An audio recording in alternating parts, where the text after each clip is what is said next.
লাল শাক ভাজা তো অনেক খেয়েছেন, কিন্তু কখনো কি এই তালের শাঁস বা তাল ফোকরা দিয়ে লাল শাক ভাজা খেয়েছেন? যদি না খেয়ে থাকেন তাহলে ভিডিওটি অবশ্যই শেষ পর্যন্ত দেখবেন।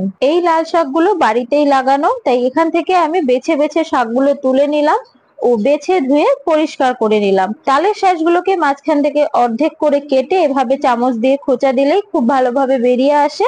সব তালের শাঁসগুলোকেও আমরা বের করে নিয়েছি, ওদিকে শাকটাকেও কেটে ধুয়ে পরিষ্কার করে নিয়েছি। এবার কড়াইতে সরিষার তেল দিয়ে গোটা সরিষা ফোড়ন দিয়ে দিলাম আর দিয়ে দেব কেটে রাখা তালের শাঁসগুলো। তালের শাঁসগুলো দিয়ে একটু নেড়ে চেড়ে আমরা কিছুক্ষণ ভেজে নিয়ে কুচিয়ে রাখা শাকগুলোকে দিয়ে দেব কাঁচা লঙ্কা কুচি ও লবণ। এবার বেশ ভালোভাবে এটাকে নেড়ে চেড়ে ঢাকা দিয়ে দিয়ে এটাকে ভেজে নেব কিছুক্ষণ।